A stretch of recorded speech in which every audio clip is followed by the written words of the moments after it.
Hey guys, thank you so much for joining me for another video. Today, I wanted to spend some time talking about the teacher layout and how you can use this planner to fit your needs. So let's go ahead and get started. So depending if you are homeschooling your child, if your child is going to a virtual school, or if your child is doing distance or digital learning, your planner may look like a little different. And your needs may be a little different. So I just wanted to go over a couple of different ideas of how you can use this layout to meet your needs. So of course, the first way is the obvious way. You have your weeks, your days right here. My planner is undated, but if you have this planner, it probably already has the dates, so you don't have to worry about dating it. So you can use each one of these as a subject, or you can use it as a time block. So if you're wanting your child to work on a specific class at a specific time, then you can do this by times. If your child is attending this or is doing distance learning, digital learning, meaning they do have a teacher that will be doing classes online and creating the assignments and all that stuff, then your child will probably be working on specific classes during specific times. So let's go ahead and just show you what that will look like in the planner. So if you're choosing to do by subject, of course, your subject goes on the top. And I'm a science teacher, so I always write science first. So that may be science, math, and I'm just going to write ELA, even though I know that's not all they learn. But you can use it this way. And then, of course, here you will be tracking assignments.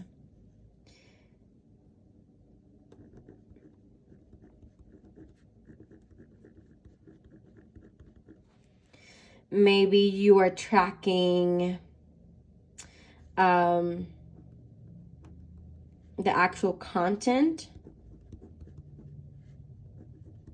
And then a different way that you can do that as well is adding the time blocks. So say that you want your child to work every morning science from 8:10, I don't know, to 9 o'clock. I'm picking just random times. Then you can also do that. But my schedule will look a little different. If your child is going to a regular school that's doing digital learning or distance learning due to COVID, then they probably have a time schedule that they have to follow because they are meeting with the teachers at certain times. So I'm just going to do it on this side. And the way I would do that is that I would break down the top by the hour blocks. So for example, my school is doing, I think it's 8:10 to, I don't know, 9:30. I know it's like about an hour and a half. And then let's say that from 9:30 to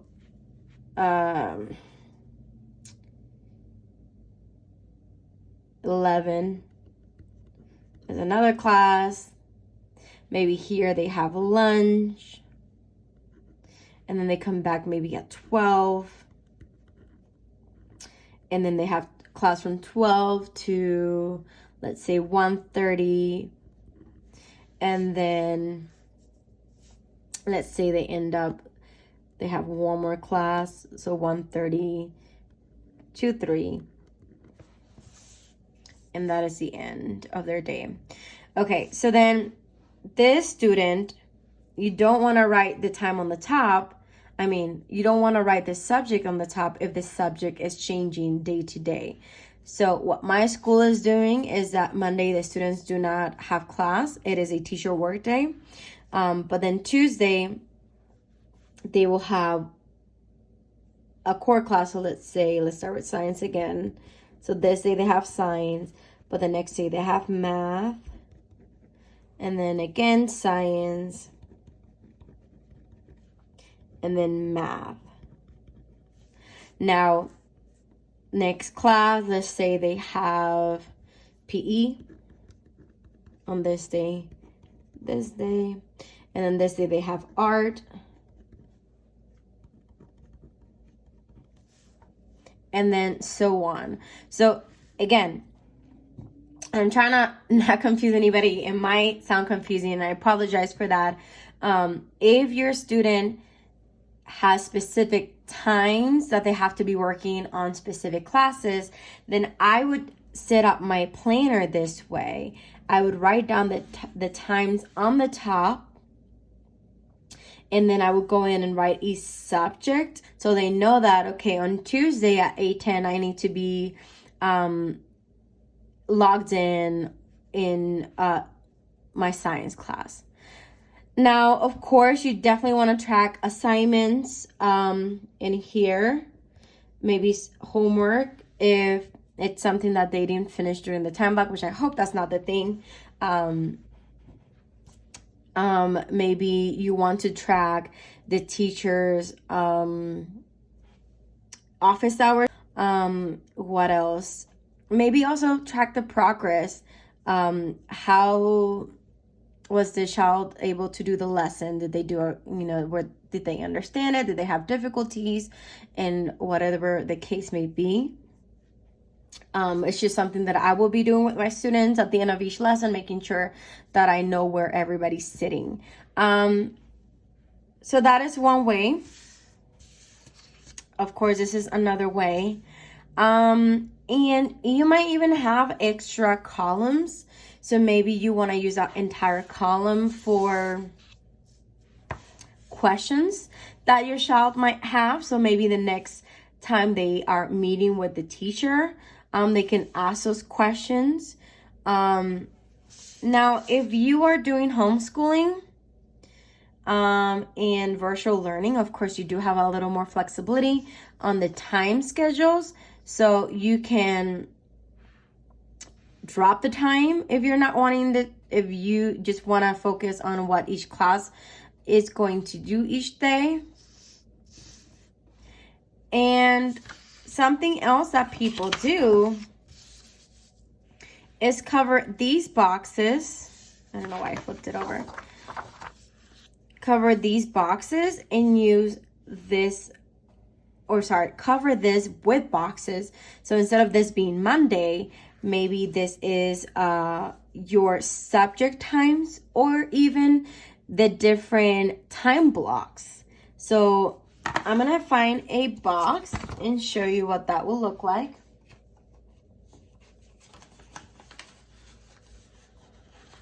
Okay, so here we have a pretty big box. And I'm just going to use it right there. So maybe you want the top to be your days.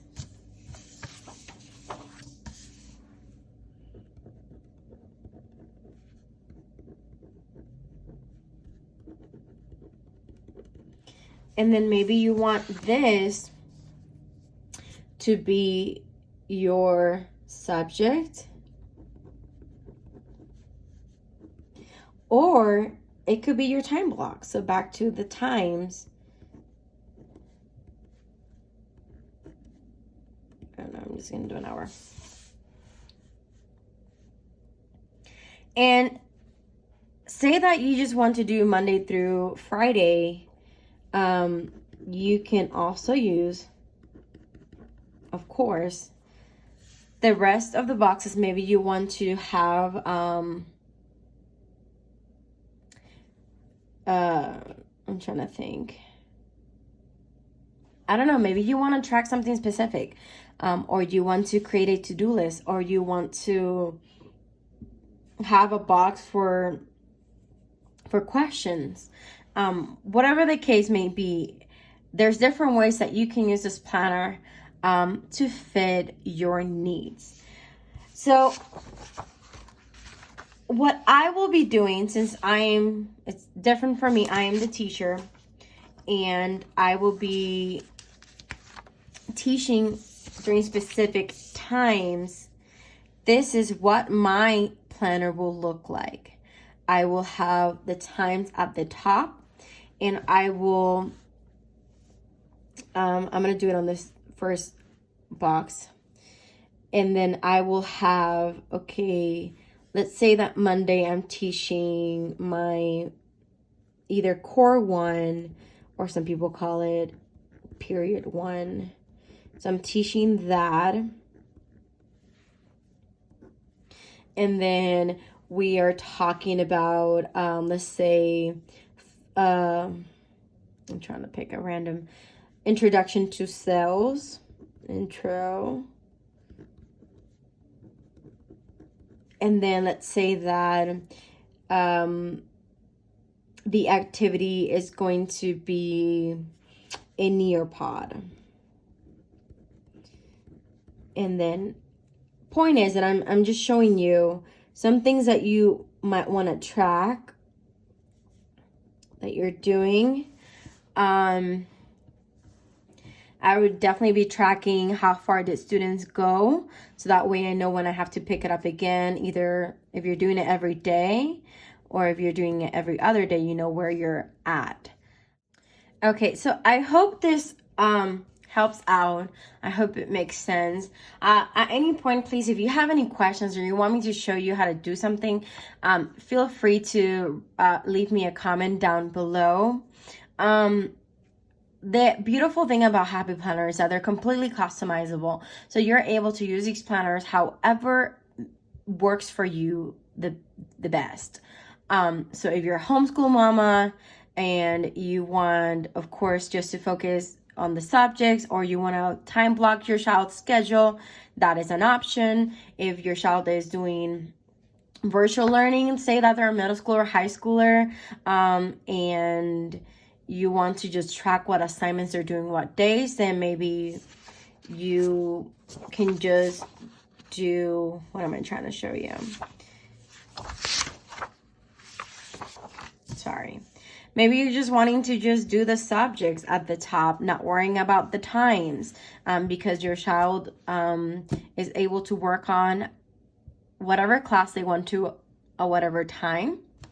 Now, if you're a parent that is helping out a child that's doing distance learning, meaning your child still has a teacher, they're working with the teacher, they have specific times that they're meeting with the teacher, then this schedule will probably fit best for you in helping your child and yourself know what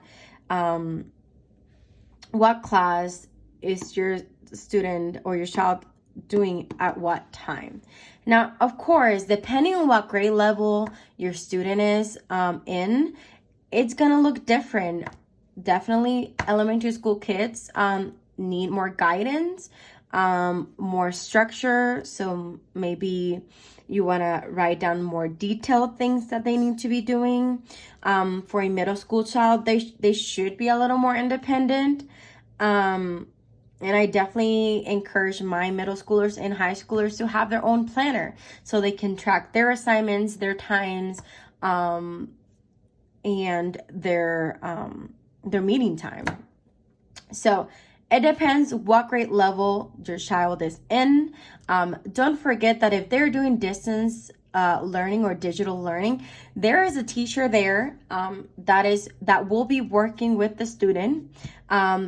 There is a teacher there that is there for questions if the child is lost, and that's what the time blocks are for. So that way each class has that time with that teacher to go through the lessons or assignments or whatever the case may be. Okay, guys, so those are the tips or ideas that I wanted to share with y'all.